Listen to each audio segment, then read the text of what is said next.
Softball's been like the only sport that's been in my life. Basically all I've known. Softball has been the sport of choice for Alexandria Senior High standout Brianna Bennett since she was 3 years old. And over the course of the past 15 years, the only thing that's grown more than her passion for the game is her love for the man who introduced her to it. My dad is definitely like a big influencer on me to make me work hard. He just tells me that like, as long as I work hard, good things are gonna happen. And during her high school career, good things did happen. Bennett was a part of a state championship team in 2016. She was an all-state selection her junior and senior seasons and was named the All-St. Most Valuable Player the past 2 years. But to Shane Bennett, Brianna's father, the most valuable thing was the time spent with his daughter.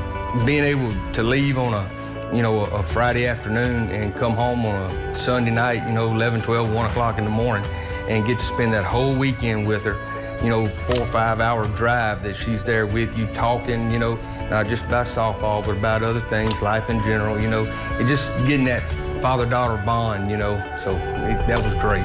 Great experience. With 15 years of softball in her past, Bennett looks towards the future. After committing to Southeastern Louisiana University early in high school, she finally begins her collegiate career this fall. When I was asking, who were the top power hitters in the state of Louisiana, her name just kept coming up and was at the top of the list. I was very impressed. She came to several camps and just did a really good job of carrying herself, high character. Look for her to have a bright future here in the Southeastern uniform. I look forward to coaching her. For her father, he only hopes that Brianna takes advantage of the next 4 years. I hope that she takes this opportunity and she goes with it and does the best that she can. Whenever Brianna Bennett graduates college, she would have played softball for close to 2 decades. But the bond between this father and daughter over the sport they both love is sure to last a lifetime. I went in for my meeting and asked them for my release papers and informed them that I was going somewhere else. I knew what I wanted. I had somewhere to go, somewhere that was gonna appreciate me and my skills. Really just kept it closed recruitment, and I just decided to just come home and come here. 2 players, 2 different journeys, 1 destination, LSUA. For Courtney Dawsey, the journey to Sinlaw is one she didn't see coming. After committing to Southeastern Louisiana University, she felt she wasn't being given the proper opportunities to show what she could do. If they weren't going to use me, then at least they prepared me for a good situation somewhere else. In Lafayette, Danielle Bayonne was experiencing similar frustrations at UL Lafayette. Only Bayonne was coming off a serious injury, a torn ACL. So then sophomore season, I was starting the season starting, and then we were playing like all the big SEC schools like LSU and Mississippi State, and then my time just kind of started getting cut. For both of the players, a change of scenery was needed. For Ginny's head coach Bob Austin, it was the perfect storm. We graduated, I think, 60 to 70% of our scoring and minutes and moved on from last season. So it was like we have to kind of replace that. Everything made sense on paper, but what it translate to the court? Chris and I talked a lot about was we got the chance. We're getting got these 2 D1 kids coming in, and the potential's there that we could be pretty good because you got the pieces that you feel comfortable with.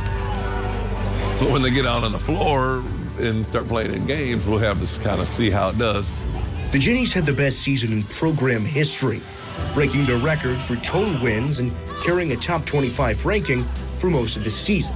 Bayonne was named first team all-conference and conference newcomer of the year, while Dawsey earned second team honors. For Bayonne and Dawsey, they're right at home. I'm just glad I get to play basketball again. That was my main priority, was to go somewhere, play my last 2 years. So it's nice winning games and actually playing. I don't have to go nowhere, I'm just down the street. So I enjoy being home a lot. I get to see my family a lot. The Ginnies are hoping to carry this year's success into the future. We're in uncharted territories for this program where we are. We haven't been ranked before. We haven't had the success early in the conference. We haven't beat a D1 school until this year. But, it's definitely a fun place to be right now.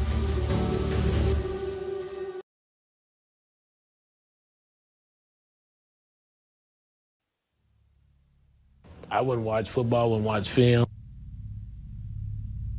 I have football helmets in my house that I moved out of sight, so, you know, I just didn't want anything to do with it. It seemed that after 20 years of coaching, Benny Vault was leaving his coaching career behind. So I decided I was just going to be retired. I wasn't going to do anything. Until his phone began to buzz. And I got a call one morning. It was at 3 a.m. in the morning.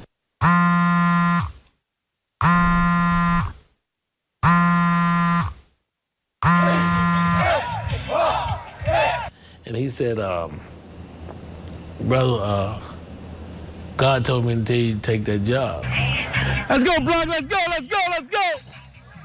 I said, Doc, whatever you had to tell me, you could have told me that at 7:30 in the morning. I said, you know, call woke me up at 3 a.m. He said, no, Coach, God told me the people of Jonesville need you, and you need to take that job.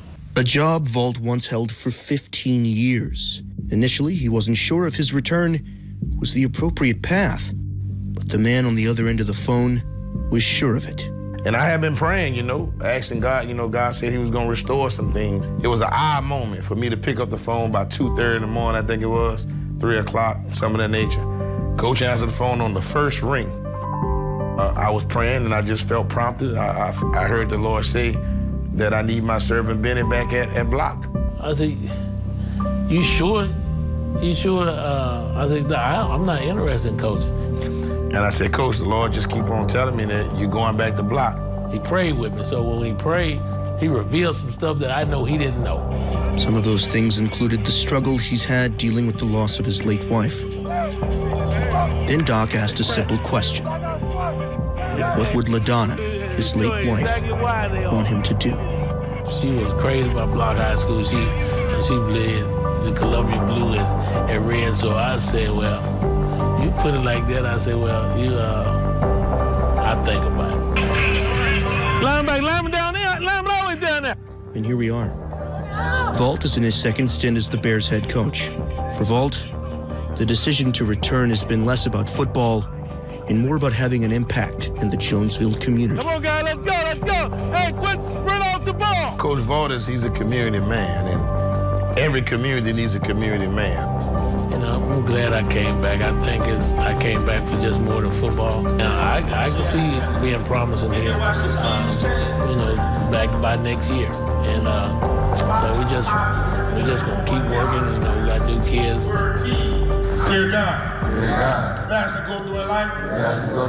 Ready for a chance to fair. A chance to you got strike. A chance to do a dare. I don't do this for the money.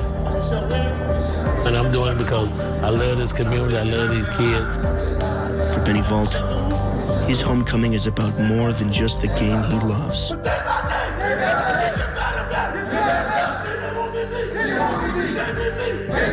And I want to see my hometown thrive. Reporting from Jonesville, Louisiana, Wesley Boone, News Channel 5 Sports.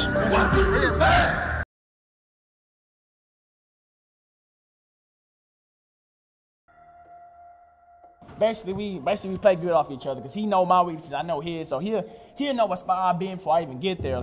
If you watch an Avoyelles Charter boys basketball game, you may think you're seeing double. If you have to play against Avoyelles Charter, well, you're going to wish you weren't. He's like he's reading my mind, and like when we play, we just coincide with each other. We just like flow with each other. People sitting there like, oh, y'all work so well together. I'm like, yeah, we like wherever I'm at, he's at. We just been with each other for so long. We just are just made for each other. Double the trouble. Double the trouble. When we on the court, just know you're screwed. Their connection on the court has helped the Vikings storm to a 26-1 record. That connection and the sport they love also helped whenever their lives vastly changed 2 years ago. So basketball really helped in the transition from Houston to Louisiana because brought everything together to help us like just feel at home and just not like feel like we just left out, we had nobody to talk to or anything. And I met my teammates and they helped me with things I needed to be helped with, and the school, it's just great. It was great. The twins spent time in Simsport growing up, but after over half a decade in Houston, one would think the transition back would be difficult, not according to their coach, Okie Benjamin. And when they came in, man, to be honest with you, it really wasn't an adjustment. And that was weird because I worried how would they fit in. And let me tell you, they're a great locker room kid. They're just great kids again, man. As their senior season winds down, the brothers are hoping the team's selfless approach will reap huge rewards down the stretch. I get mine. No, let your team get there. We get the win, and it's good for everybody. Things will fall in place. Y'all have one goal, and that's to get to the state championship and get that jewelry, and that's it. For their performances this season, Jamil and Josh Owusu are your athletes of the week.